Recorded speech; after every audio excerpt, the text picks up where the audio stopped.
super heureux et si c'était à refaire, on le referait les yeux fermés. Voilà. Bien. Parce que ce soit David ou Christophe, ils ont été fantastiques à cette occasion-là. Alors j'ai souvenir des mecs qui étaient élevés de ce côté-ci pour évoquer un souvenir que messieurs vous allez pouvoir commenter. Bonsoir, prénom. Nicolas. Moi je me rappelle parce que Randy est arrivé, donc je me rappelle de ça. Je viens au Grand Prix de France depuis 2001, mais il me semble que c'était 2003-2004, je ne me rappelle plus trop la date, il était en 250 avec Pedrosa. Dans le dernier tour, il fait un écart, je crois, au S bleu, et Pedrosa le passe dans la... Non, il fait un écart au chemin bleu, et Pedrosa le passe dans le S bleu, alors que c'est le dernier tour qui était en tête. Voilà, je vais revenir là-dessus, c'était dans l'écran géant en mirage vert. Voilà, je vais revenir sur ça. S'il pouvait expliquer l'écart, c'était dû au stress, je ne sais pas. Il avait fait toute la course. C'était en 2005 en fait, c'est mon dernier podium et c'était un week-end particulier parce que j'étais pas bien aux essais, je devais être 8ème. Et en course, à mi-course, je me suis réveillé, Pedrosa était 3 secondes devant, j'ai été le rechercher. Et ça, c'était la magie du Grand Prix et le public qu'on entend qui nous pousse. Et j'étais sur une autre planète, donc effectivement, je l'ai passé. Et j'ai accéléré un tout petit peu trop tôt dans le chemin, dans les S bleus. Donc j'ai perdu un peu l'arrière de la moto et il en a profité pour se faufiler dans le deuxième S et me passer. Et forcément j'étais déçu parce que je tenais cette victoire à 2 virages près. Et pour moi c'était un rêve de gagner ici. Une fois de plus je finis deuxième et voilà, c'était mon dernier podium au moment. J'espère un jour en refaire un autre en MotoGP. Mais ça a été un de mes plus grand moment sur ce tracé. On entend vraiment le public sous le casque malgré le bruit du moteur, malgré donc l'isolation phonique aussi. Avec le casque, on arrive à entendre ces clameurs. Oui, on l'entend beaucoup à la Dunlop, à la chicane, puisqu'on n'est pas vite du tout et en plus on reste longtemps gaz coupé, donc il n'y a pas beaucoup de bruit de moteur. Au niveau du garage vert aussi, et aussi on est dans l'axe au S bleu, au raccordement. Donc le public est assez proche du circuit et pour nous, c'est vraiment sympa. Tout à l'heure, Antoine Langevin, on a évoqué avec Hardy Pancharal notamment, puis bien sûr avec ceux et celles qui sont là ce soir, ce fameux Grand Prix où tu t'es retrouvé en tête avec Sylvain Guintoli. Il y a un très bel échange, la pluie était là, c'était le troisième adversaire. Évocation par Randy Depugnier de ce moment-là? C'était un Grand Prix de folie, c'était ma deuxième année en MotoGP avec la Kawasaki. Et voilà, j'étais confiant depuis un bon bout de temps dans ce genre de conditions et je savais qu'il y avait un coup à faire. Et j'adore rouler en slick sur une piste un petit peu humide, par contre l'inverse j'aime pas du tout. Et là c'était des conditions idéales pour moi, pour Sylvain aussi. Je suis à la maison donc je suis survolté et malheureusement le tour où je rentre au stand, parce que je me dis là il va peut-être falloir aller changer de pneu parce que ça commence à être limite. Je perds l'arrière en coupant les gaz, là une fois de plus dans les S bleus et là voilà le rêve c'est arrêté net, je me suis cassé l'épaule. Donc voilà, mais bon, ça reste quand même un moment fort parce qu'avec Sylvain, je vois Sylvain me passer devant, je dis c'est pas possible, c'est pas lui qui va pouvoir faire la tête de la course, je leur passe. Et lui, il devait se dire la même chose, et du coup, on n'a pas arrêté de se battre. Et à un moment donné, j'ai réussi à faire un petit break. Lui est tombé, je pense, avant moi, et heureusement, je crois qu'il a pu repartir et finir sa course. Et moi, par contre, je l'ai fini à l'hôpital du Mans comme l'année d'avant. Donc voilà, c'était En tout cas, c'est vrai qu'à commenter et à voir aussi, c'était vraiment un moment très très intense. Qui on s'est baladé dans les années 60, 70, 80, 90, nous voici à la génération 2000. D'abord, merci d'être venu nous voir ce soir. Comment ça va la veille de ces premiers essais? Ça va, une journée bien chargée. C'est la dernière chose que j'ai à faire aujourd'hui. Donc, non, c'est comme d'habitude au Mans, mais bon, j'ai toujours autant de plaisir de venir ici. On a super beau temps aujourd'hui. Je croise les doigts pour que ce soit la même chose tout au long du week-end.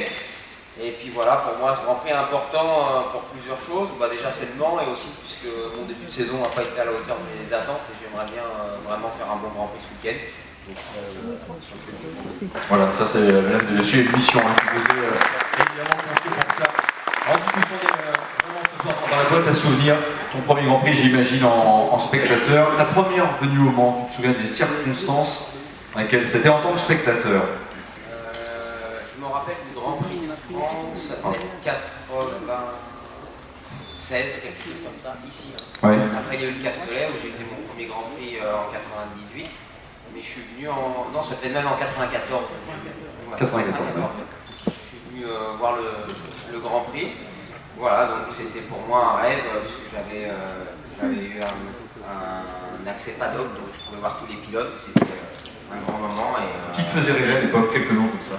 À l'époque, qui roulait encore, c'était Biaggi en 250, et puis Douane en 150. C'était des références. Qui se souvient? Qui a un autographe de Kevin Schwantz ou Michael Douane, juste comme ça pour voir? C'est bon. Hop, tiens, monsieur. Bonsoir, ça va? Bonsoir. Votre prénom? Pascal. Vous venez d'où? Autun. D'accord, parfait. Le pilote qui va le plus saignant. Donc, je me suis dit, j'ai plutôt intérêt, une fois que je suis revenu sur lui, à le passer dans la foulée et à surtout pas m'attarder avec lui. Donc, il était bien sûr pas noté sur moi. Quand j'ai vu que Freddy était juste devant moi, je me suis dit, voilà, je vais vraiment m'appliquer à le passer tout de suite. Sauf que, ce que je n'avais pas prévu, c'est qu'on allait mettre un tour dans la vue à un attardé, c'est-à-dire à un pilote dont je ne me souviens pas du nom, un pilote qui prenait un tour. Et ce pilote-là, Freddy a eu la chance de pouvoir le passer à l'accélération à la sortie du musée. Moi, j'étais juste 10 mètres derrière. J'ai pas pu le passer à l'accélération. Il s'est retrouvé avec le drapeau bleu. Il aurait pu s'écarter à droite, comme il aurait dû faire, mais il n'a pas pu mal faire. Il venait déjà de voir passer Freddy. Il s'est déporté, effectivement, un petit peu, mais quand j'étais déjà sur la trajectoire pour le doubler. C'est-à-dire qu'il m'a obligé à freiner pratiquement au centre de la piste. Et donc, je me suis retrouvé, ceux qui connaissent bien le Mans le savent, au niveau du garage vert, sur une piste légèrement sablonneuse. Pourquoi? Parce qu'il y avait du vent, elle n'était pas aussi bitumée qu'aujourd'hui, et le vent amène un peu de sable à cet endroit-là. Et donc, j'ai freiné moins bien, et je suis arrivé dans le garage vert un petit peu trop vite. Donc, c'était un concours de circonstances. Et au départ, c'est un petit manque de chance, il a fallu tarder le double là. Mais ça n'empêche pas que j'aurais dû être raisonnable et me dire j'attends un tour de plus. Simplement, j'avais pas prévu ça dans ma tête. Je peux résumer en 2 minutes ce qu'il a dit, il a croisé les skis. Voilà. mais en parlant... Et quel dommage qu'on a pu appuyer sur Par ça contre- avec un cerveau. Par contre, j'ai jamais gelé du cerveau, moi. Non, mais Christian, tu as dit un mot qui fait que tu ne serais pas, tu étais raisonnable, tu n'aurais jamais été. Voilà. Avec une carrière En tout cas, c'est bien. Oui. Ah, mesdames et messieurs, voici, on va ramener une chaise. Dans la courbe dans l'homme, sans couper les gaz, sans sortir le genou ou me relever. C'est-à-dire vraiment à fond. Et là, j'arrive pour ce tour-là, c'était aux essais qualifs, 2 pneus neufs, à l'avant et à l'arrière. Et j'ai pu le faire qu'un seul tour, ce passage. Ça m'a valu d'ailleurs le 2e meilleur temps, derrière Freddy Spencer. Mais j'ai pas pu le faire, même pas un 2e tour, puisque déjà c'était tellement la limite que le 2e tour, le pneu arrière commençait à glisser et que j'ai été obligé de soulager. Donc vous voyez, c'était uniquement avec un pneu neuf, je n'avais pas de pneu de qualification, je précise, uniquement avec un pneu neuf que j'ai réussi à faire un seul tour à fond. Et croyez-moi, c'est quelque chose qui reste gravé dans la tête, parce qu'on sait que si on passe la limite à ce moment-là, si on fait une erreur, eh bien la sentence, elle est capitale. On va dire. Dominique, tu avais passé la courbe d'un lobe sans chicane ou pas? Oui, tout à fait. Je l'ai passé à fond également, en endurance, parce que moi j'ai eu la chance de pouvoir faire également les 24 heures du Mans. Donc à l'époque, le chemin au bœuf, par contre, j'ai voulu le passer à fond, mais ça s'est mal terminé. La moto a fortement souffert, on va dire. Il n'y avait plus grand chose de récupérable.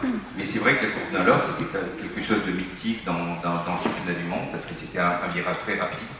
Et notamment au niveau de la bosse en haut, où on avait un petit peu de mal quelquefois à garder la roue avant par terre. Ouais, donc c'était quand même assez particulier, mais le circuit, heureusement, il a évolué, il s'est modernisé, c'est une très bonne chose. Mais le chemin au bœuf et la Dunlop, ça fait partie des virages mythiques du championnat du monde. La réponse Charles en pilote a peut-être aussi passé ces virages-là, non? Oui, évidemment. Pas aux mêmes allures, pas avec la même dextérité que sa ronde mais oui, c'était des endroits incroyablement excitants où il y avait effectivement beaucoup de temps à gagner ou à perdre. Mais j'avais une autre, en dehors de ça, petite anecdote sur justement ce que Dominique parlait des 24 heures du Mans. Moi, au niveau du Mans, j'ai une anecdote. C'est qu'au départ des 24 heures du Mans en 97, je sais plus. Enfin, donc on part en 2 jours pour faire une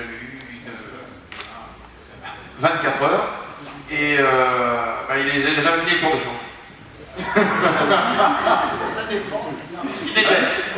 attends. Pour la défense de mon frère, parce que je faisais le tour de choc dans sa compagnie, juste derrière lui, pour sa défense, il tombait des flocons de neige.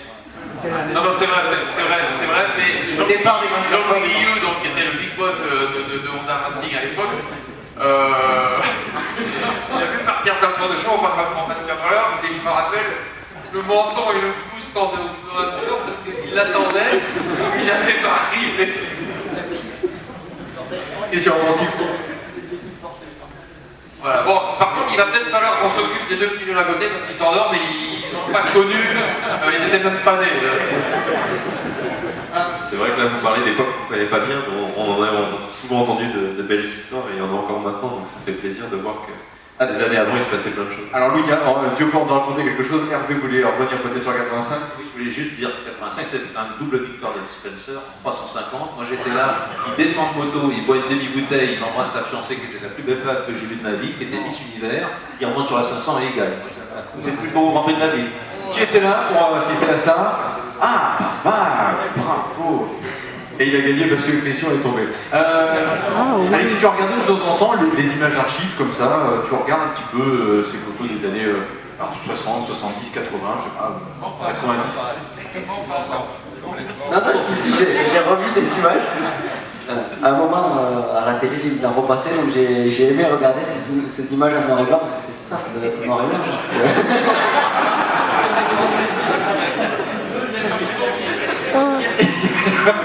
Avec 8 millimètres. Est-ce que tu as un virage préféré ici sur le circuit Bugatti? Les deux en fait. Ton préféré, celui que franchement tu n'aimes pas, allez, disons. Mon virage favori, ce serait l'entrée de la chapelle, surtout l'entrée en descente. Et celui que j'aime le moins, ce serait le garage. D'accord. Avec la vue sur le même arène. Louis? Moi c'est plutôt le chemin au bœuf que j'aime bien et le raccordement que j'aime le moins. Est-ce que Louis, tu pourrais, presque en fermant les yeux, j'avais envie de dire ça, revenir sur le dernier tour de mai 2012, tu vas gagner ce Grand Prix, il reste encore un tour. Les émotions, la progression de ce dernier tour. C'est en fait le dernier tour, je l'ai pris vraiment comme les autres, c'est vraiment les 2 derniers virages où là je me suis dit qu'on avait accompli quelque chose de vraiment bien et c'était un mélange d'une grande joie et aussi la petite appréhension bête et méchante de glisser dans l'entrée justement parce que tu es en train de te déconcentrer mais tu as fini, c'était assez particulier mais voilà, une fois que je me suis retrouvé sur la ligne d'arrivée, c'était un moment incroyable. On n'a pas encore écouté Claude Michic, on va saluer. Bonsoir monsieur le promoteur du Grand Prix de France, tout va bien? Bonsoir monsieur. Quelque part, Claude, la victoire d'un Français, sans faire dans le chauvinisme, mais c'est vrai que la victoire d'un Français au Grand Prix de France, et qui plus est quand c'est un événement dont on est promoteur, ça fait très plaisir. Ça fait des frissons surtout sur les bras. Non, c'est du bon moment, les Mike, oui, j'ai connu déjà deux Marseillaises, en 20 ans, c'est pas mal. Jamais 203 d'une expression. Oui, non, mais on ne désespère pas, et puis je suis rassuré parce que je vois que Christian, le cerveau qui mange bien, il n'est pas Alzheimer du tout, bouge encore sur la chaise quand il parle, il rentre dans un lobe, donc il a encore la sensation de la vegan, donc non, c'est bien. Non, mais c'est important. C'est un Grand Prix particulier naturellement, Claude. Alors c'est pas le 20e anniversaire, c'est le 20e dont vous êtes promoteur. Le 20e anniversaire c'est pour 2014, c'est bien, ça fera 2 occasions de faire des fêtes. On arrive à faire, en Auvergne on peut faire 2 fois 20. Oui, absolument. J'ai envie de vous poser cette question depuis très longtemps. Est-ce que vous pouvez nous dire à quel moment vous avez pris la décision de devenir le promoteur de la renaissance du Grand Prix de France, parce qu'il fallait faire renaître en plus cet événement? Quel était vraiment le facteur, l'élément qui vous a dit « Allez, j'y vais ». Écoutez, moi je ne suis pas au départ passionné de moto, donc c'est déjà, je suis passionné de mes camarades, que je vais aller voir de temps en temps, assez rarement d'ailleurs, mais le hasard a fait que j'ai eu une opportunité, alors que je n'ai pas eu de Grand Prix en 1993 à Monaco, c'est comme la Formule 1.